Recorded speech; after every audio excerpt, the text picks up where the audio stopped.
This is the Harrison House from Flying with White Eagle, the story of Elif Patkari. Mother noticed that even though it was now winter and we had seen much snow and ice while traveling across Canada, there were still apples on some of the trees. No matter how hard our life might become, this was indeed a wonderful country and a beautiful valley. Father, however, was not so impressed. From the time we had arrived in Chilliwack, it had been raining and the streets and boardwalks were a sea of mud. No matter, we spent several days at the Harrison House, where Mrs. Harrison did a wonderful job of making us feel at home. Following our stay at Mrs. Harrison's boarding house, we moved to a small cabin on Menzies Street. The cabin was really a shack with exposed 2x4 studding, supporting 1x2 rough boards and no siding over the rough boards. That winter was one of the coldest I'd ever spent in my life thus far. Our only source of heat was the cook stove, which we kept going all the time. When the temperature outside dropped to well below zero and the cook stove was being fed continuously, the boards on the side of the cabin started to dry out and shrink. The cabin was so drafty that it became increasingly difficult to keep warm. I can remember Mother taking old rags and paper to stuff the cracks, a never-ending job all through that first winter.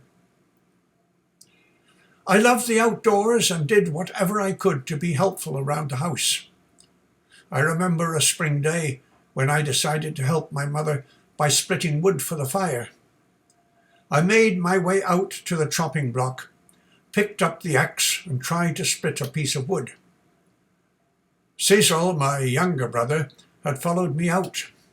When the piece of wood toppled from the chopping block, Cecil attempted to help me by bending down to pick it up and place it back on the chopping block. I was in the process of taking another swing with the axe when his head came up. He received a small cut which sent him screaming to Mother, who patched him up and put a quick end to my wood cutting. Thinking back, it must have been very stressful for a mother with young boys and so many sharp farm and logging implements around. As winter passed, we had a few more nasty cold spells, and Father decided enough was enough. We would have to have better lodging before the beginning of the next cold season. By spring, he bought 2 lots on Lewis Avenue and made arrangements to start building a house.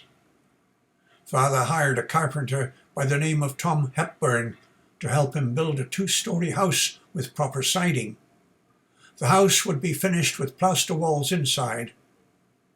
In those days, effective insulation was not available. At least, the new house was not drafty as it had been in the old shack, and provided a great improvement in comfort over our first winter there. Just behind the house, Dad built a woodshed with a covered walkway to the back door.